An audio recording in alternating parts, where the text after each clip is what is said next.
Nous nous sommes rendus à la ferme des Aulnes, où 3 animatrices tentent de sensibiliser enfants et adultes à la communication relationnelle. Mais qu'est-ce que la communication relationnelle ?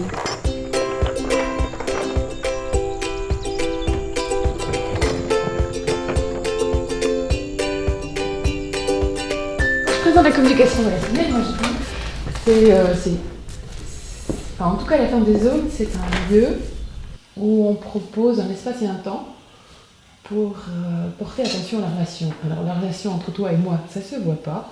Et ce qu'on fait nous, c'est la montrer principalement. Alors si je te tends les chats, je vais te montrer la relation. T'en tiens un bout, j'en tiens un bout. Chacun de nous, on peut décider d'être attentif à la relation. Et donc, d'être attentif aux mots qui va circuler. La relation pourrait être tendue, la relation peut être nouée.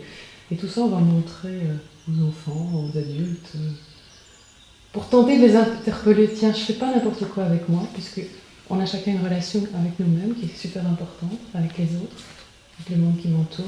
Je peux décider, tiens, qu'est-ce que j'ai envie de vivre dans cette relation. La communication relationnelle, pour moi, c'est la compréhension de ce qui se passe lorsque 2 ou plusieurs personnes sont ensemble. Donc, qu'est-ce qui se passe quand j'ai l'impression de ne pas me faire entendre? Qu'est-ce qui est en train de se passer là? En quoi je suis partie prenante à ce qui se passe? Les professeurs de l'école des Canafs se rendent chaque année à la ferme des Aulnes. L'un des professeurs avait une classe difficile à gérer. Il a entendu parler du projet et a décidé de le tenter. Il pensait y aller uniquement pour ces quelques élèves difficiles, mais en revenant, il a poussé les autres enseignants à y aller aussi. C'est quoi le projet à la ferme des Aulnes? C'est d'accueillir des classes d'enfants de maternelle, du primaire, du secondaire, des adultes qui ont envie de faire un bout de chemin autour de la communication, autour de la relation. Alors notre objectif, c'est d'initier tout un chacun à certains outils pour prendre soin de cette relation. Si la relation est importante, si j'ai envie de vivre avec l'autre quelque chose de chouette, bien, comment je vais lui dire? Et parce qu'il m'arrive d'être en conflit. Comme toutes les autres écoles, les enfants font du pain, se baladent en âne, apprennent à parler en jeu, mais ils ne s'arrêtent pas là. À Ecanaf, aujourd'hui, la communication relationnelle fait partie intégrante du programme. Madame Chantal, l'institutrice des premières et deuxièmes primaires, nous parle de son expérience. C'est vrai qu'au départ, on ne le sent pas tout de suite. Parce qu'au départ, pour les enfants, c'est plutôt les activités qui mettent en évidence. Alors ce qui est important aussi, c'est que nous, on a pu être en contact avec les animatrices de la ferme des Aulnes. On a pu être en contact avec elles et elles ont pu nous expliquer aussi leur méthode. Et ça doit venir surtout des enseignants. Il faut que les enseignants soient motivés, comprennent à quoi ça sert et sentent l'utilité. Et alors, on sent une différence dans l'école, une très très grande différence. Par exemple, se battre, c'est quelque chose qui arrive maintenant très rarement. Je ne dis pas qu'il n'y a pas des conflits, ça reste des enfants, ça bouge dans tous les sens, et des conflits, il y en a encore. Mais on arrive à gérer, et les enfants arrivent à mieux gérer ça aussi.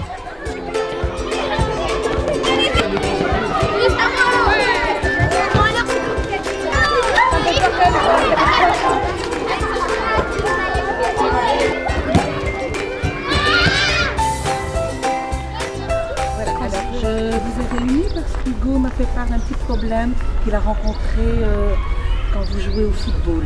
D'accord? Alors je laisse parler Hugo. J'aimerais bien que vous l'écoutiez. En fait, dans la cour de récréation, il s'est passé qu'à chaque fois, c'était les mêmes qui faisaient les équipes. Donc, j'ai parlé à Madame Chantal de ça. Et j'ai pensé qu'on pourrait faire une tournante et que chacun pourrait passer pour faire les équipes au football. Qu'est-ce que tu penses de l'idée? Suite à leur discussion, les enfants sont arrivés à de nombreuses solutions possibles. Ils arrivent donc à gérer leurs conflits avec des mots et non avec des gestes. Et donc, de commencer à présenter ça à des petits bouts, eh bien c'est génial parce qu'ils vont effectivement tout doucement pouvoir commencer à faire cette différence entre s'exprimer et communiquer et à devenir beaucoup plus à même, lorsqu'ils ont des difficultés, de pouvoir déjà avoir des pistes pour, dans un premier temps, analyser, et puis dans un deuxième temps, éventuellement, de faire autrement. Et puis parfois, dans la relation, il peut y avoir... Un nœud. Ça veut dire qu'il y a un gros problème. À la ferme ou à l'école, les enfants se retrouvent souvent dans le cercle de parole. Un bon caillou. Le cercle de parole, c'est d'abord un espace où on se rend et on est disposé en cercle. Pourquoi en cercle? Parce que chacun a une même place. C'est différent que dans une classe où souvent on est disposé l'un derrière l'autre. Eh bien, dans un cercle, chacun a la même place. Et le cercle de parole, c'est aussi un temps que l'on prend dans la semaine, dans la journée, en stage plusieurs fois sur la journée, où chacun est invité à parler en jeu, à parler de soi, à dire ce qu'il vit, ce qu'il sent. C'est aussi le lieu pour gérer les conflits, pour prendre ce temps. Aujourd'hui, on va parler d'un sujet qu'une maman m'a soumis. Un petit enfant est revenu à sa maison en disant « Maman, moi je ne veux plus mettre mon bonnet parce que les autres rient de moi quand je mets mon bonnet. » Alors on va essayer de voir comment ce petit garçon peut bien réagir, parce qu'il a le droit de mettre son bonnet. On fait semblant qu'on n'a rien entendu. On doit continuer à le mettre parce que c'est pour pas avoir un rhume. Moi, je vais toujours continuer à le mettre, mais je vais dire à madame, alors à monsieur, et ben alors que quelqu'un arrive à notre bonnet, et ben alors je vais dire arrête, c'est pas gentil de rigoler. Les mots sont nécessaires et indispensables, mais pas suffisants. À ce moment-là, il est intéressant d'utiliser des objets. Par exemple, dans une classe, il y a des enfants qui sont bruyants, il y a des enfants qui aiment faire des taquineries, il y a des enfants qui explosent de rire pour un rien. Eh bien, là, souvent, on focalise sur une facette. On ne voit de cet enfant que ce côté-là. Et la pomme de pin, c'est chacun de nous avec toutes nos facettes. Et c'est donc une invitation à aller découvrir les autres facettes. Il n'est pas que ça. Il n'est pas que cet enfant qui pleure toujours, ou qui se dispute, ou qui bouge tout le temps. Il est aussi un enfant sensible, qui est attentif parfois aux autres, ou qui est vraiment très soigneux dans son travail. Alors il y a l'écharpe. L'écharpe, elle montre la relation.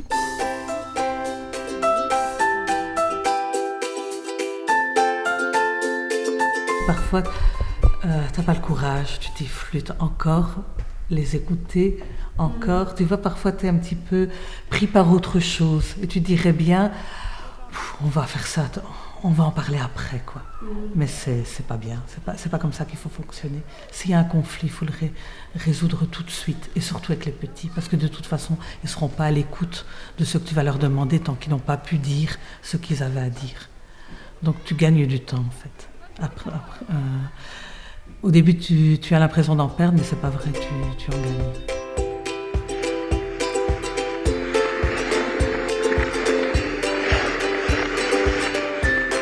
On a monté sur les jalons, on a appris à respecter la bulle de l'autre. Je prends un papier et j'écris le gros mot et puis je le mets à la poubelle. On a fait la relation. Le nœud dans l'écharpe, c'est qu'on n'est plus copines et tout ça. Il faut pas parler en tu. Avec jeu, c'est tu assumes ta responsabilité, ce que tu as fait.